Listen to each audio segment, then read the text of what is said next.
My ex and I divorced about 12 years ago. We have a teen son together. She married a guy a couple of years later. He has a daughter 19. So my son has known her for about 10 years. She's always been nice to him and there have never been any serious arguments between them.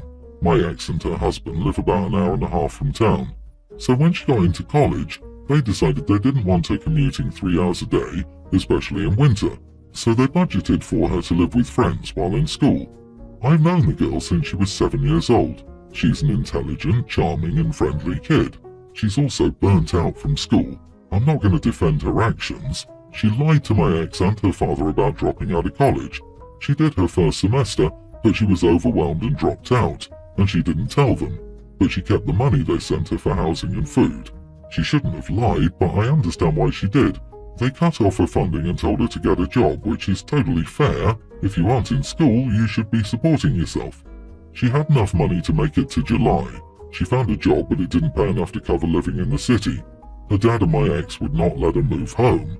My son called me to ask if I could help her out. I thought about it and I said I would.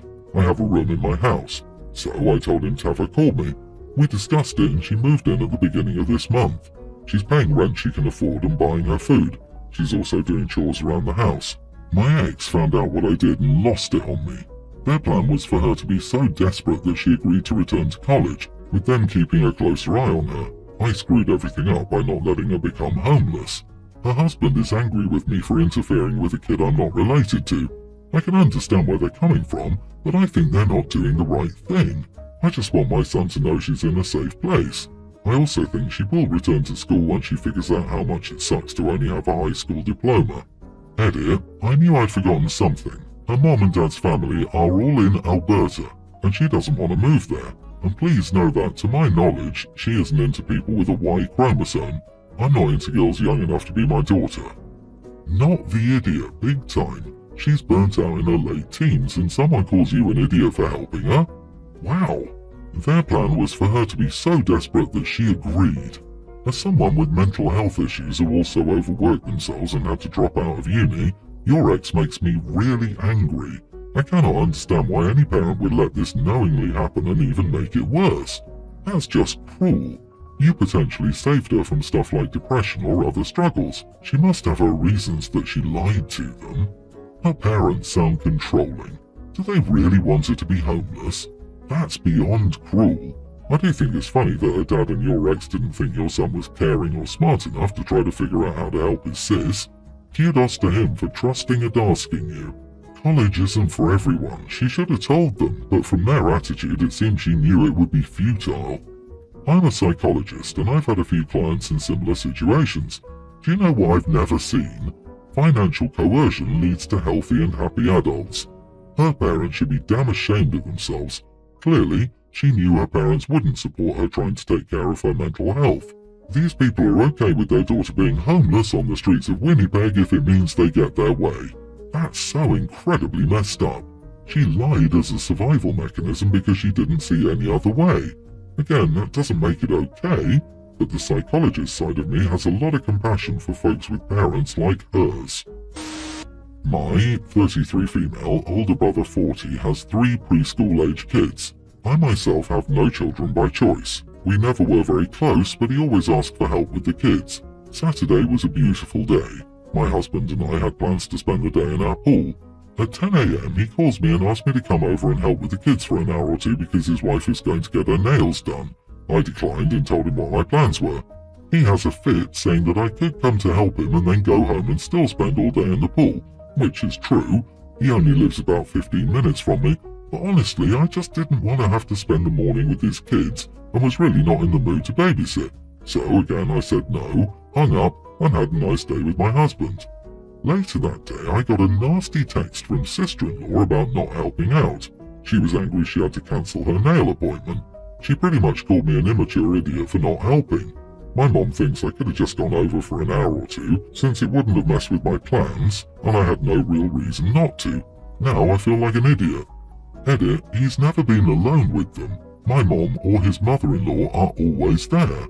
Sister-in-law doesn't really do much either. It's mostly my mom and his mother-in-law that take care of them. Did I read this correctly? A 40-year-old parent can't keep his own kids alive for a few hours, and a third party is somehow to blame? Daddy-O can't parent his children for a few hours to give his wife a little me time, so it's OP's fault? Not the idiot. Tell me how much this man dislikes kids without pointing to his failure to have a good relationship with his younger sister. I couldn't believe the sister-in-law cancelled her appointment. What the heck? I read this not realizing that the outcome could be that it's unreasonable that the guy can't parent his kids for a couple of hours alone. Can it be that he's managed to father 3 kids under 5 and done no solo parenting? What a terrible partner. Wow, just wow. So your sister-in-law needed a babysitter for your brother? Just tell them your rates. If you can't handle 3 kids, then don't have 3 kids. That's just pathetic. Honestly, I'd text your brother, sister-in-law, and mother and tell them that there was no reason that brother couldn't have been with his own children for an hour and that sister-in-law shouldn't have had to cancel her appointment. I'd also state that because the brother refuses to be an active parent to his own children, you will not watch the children, so don't even ask. You have to love the entitlement of asking you to drop everything without notice on the assumption that sister-in-law could go and have some self-care time at your expense. Next time, don't tell him what your plans are. Go full-on Phoebe and say, I wish I could help, but I don't want to. Oh, and you should get him a $2 sympathy card and just write, Welcome to Parenthood in it. When my mom died back in 2018, she left me and my siblings a decent chunk of money and her house. My siblings wanted to sell the house and split the money. I wanted to keep the house. It's a unique property with a pretty big lot in the middle of the city. The house is 4-3. There's a pretty awesome deck and most importantly, not in an HOA. I had some sentimental attachment to it, but mostly I thought the house was better for my situation than a pile of cash. I asked them if I could buy them out. They were excited about the idea. The house would stay in the family and they still get their cash. We got it appraised, hired an attorney and went through with it. My portion of the inheritance and a chunk of my savings were enough to cover their shares. As soon as it was done, my fiancée and I moved in. We saved a bunch on rent, the house was paid off, the location was great, and we were delighted with the house. My brother burned through the cash in 2 years. He fancied himself and became an influencer. He bought a Maserati for cash, went to expensive nightclubs, and vacationed in exotic places. Good for him, but money is gone. My sister and her husband bought a really expensive boat. That's better, they did use it pretty often and my nephews love it. But from what I understand, her portion of the money is gone too. I got married and we had a son. We would host my siblings on holidays and Christmas before the global issue, and I started to notice it. They were making snide comments about how much the house must be worth now. Since 2018, we had an influx of people to my city. It's growing rapidly and the price of the house is essentially tripled. We've had a bunch of all-cash offers on the house when we weren't thinking of selling, but this year we decided to move. My wife was pregnant again and we would relocate closer to her family. I talked to my boss and he said the place we were moving to had an office I could commute to on the days I worked there, so we put the house on the market. It sold pretty quickly, and that's when the trouble started. Both of my siblings think that I owe it to them to split the profit I made because it's only fair. We were in the middle of a move and house hunting in the new place, so I didn't really have time to go on about this. Well, it's been months and they haven't stopped bothering about how I cheated them out of a portion of their inheritance and I was being really selfish. They pointed out that my buying them out was pretty smooth, we didn't have any problems or hiccups, and they did me a favour by not kicking up a fuss. Now they want to split the profit because it was their house too. This has become really toxic and most of my family is on their side. My mom's sister said it would have broken her heart to see her kids fight like this and that I should split the money with my siblings. My dad's sister thinks I should buy them off, so they shut up. Am I the idiot for refusing to split the money? Not the idiot. The fact that they didn't understand that you can either invest or spend an inheritance is not your problem. They chose to spend their inheritance while you chose to invest yours. Now that they've thrown theirs away, it's on them. Do you think your siblings will share if they sell the Maserati or the fancy boat? I don't think so. Yeah, it's not your fault that the house is worth more now than when you bought out your siblings. I point out that all 3 of you invested your inheritance in different ways, and yours is the only one that paid off financially. Say the market had gone in a different direction and the house lost value between the time you bought them out and the time you sold it. Would they have paid you for a portion of the loss? Of course they wouldn't. All they seem to care about is getting the bag from the 3 times increase in price. Also, on a more practical note, did they contribute 2/3 of every tax bill, home insurance, repairs, renovations? When a water heater broke, did they pay 2/3 of the repair cost? Did they spend hours vetting contractors? OP has paid in time, money and effort to maintain the value of this asset, and somehow these idiots think they're entitled to the profits? These people are crazy. My 23 female boyfriend, 26, recently moved in with me. Since then we've had some disagreements about chores. He wants me to tell him when to do what. I told him that it was unfair to expect me to carry the sole responsibility of the household and always to be aware of when something needs to be done. He said it wasn't that much work. Recently, I asked him to set the table while I cooked. The table was slightly dirty with some stuff scattered around, from hosting a game night the night before, and he set it as it was. I asked him why he didn't clear off and wipe down the table, and he said, "You didn't tell me to." I should have asked him to clear the table, wipe it down and set it, so it was my fault. So I made a list of set chores that always needed to be done, like changing sheets, cooking, dishes, cleaning the bathroom. To divide them, I gave myself about 40% and him 60% of the work. He told me this was really unfair. I told him that managing everything is work too, and if he expects me to do it, it's unfair to expect me to do equal chores on top of it. Edit. The table was sticky from spilled drinks with empty cans, papers, pens, dice and game boxes scattered around. There was barely any room to eat. He lived with family before this. Now we pay 50-50. I want to continue this relationship and hope he's going to deal with this. Dinner ends. You. Honey, can you take care of the dishes? Him. Throws dishes in the garbage, breaking them. You. What the heck? I just wanted you to wash them. Him. You didn't tell me to wash them, just to take care of them. You. Hopefully looking up weaponized incompetence online. Not the idiot, but to be honest, this would be a deal breaker for me. You are not his mother. He should not require you to give him orders. Imagine having children with this guy. You cannot be expected to do jack unless told. Is this what you want for the rest of your life? And if you accept this deal, you bet sooner or later he will complain you are nagging.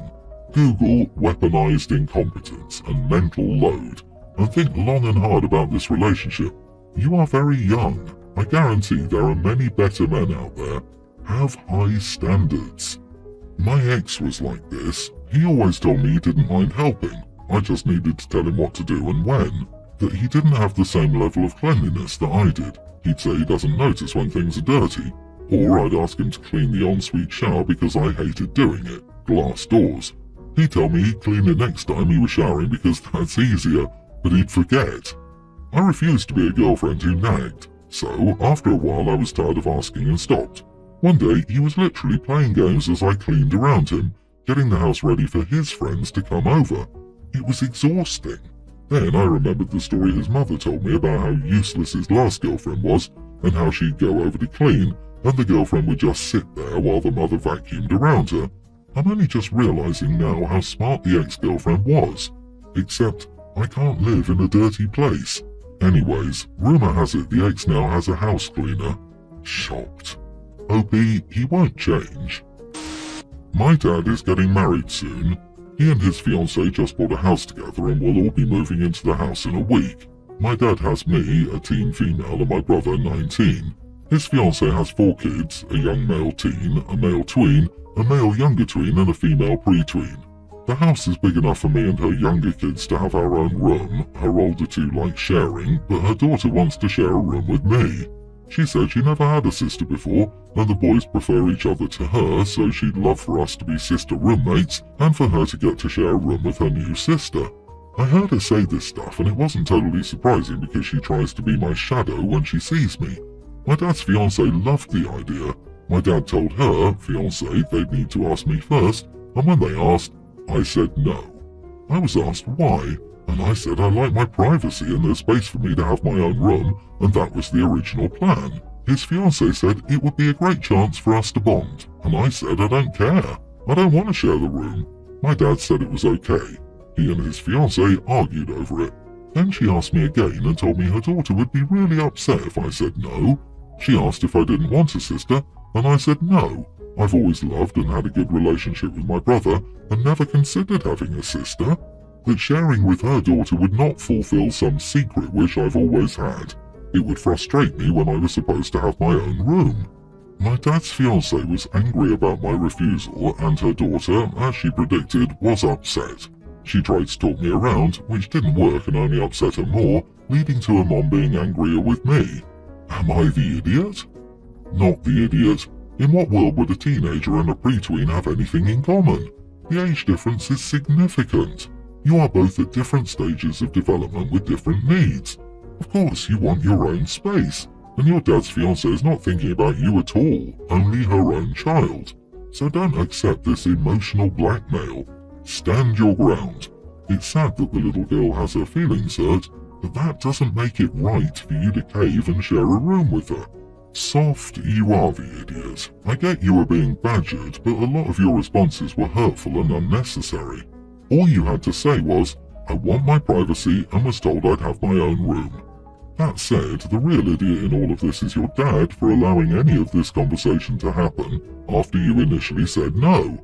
He's doing a horrible job as your parent and protecting your interests. I disagree with this. The only hurt party is the little stepsister, who's clearly been given unrealistic expectations by her mother.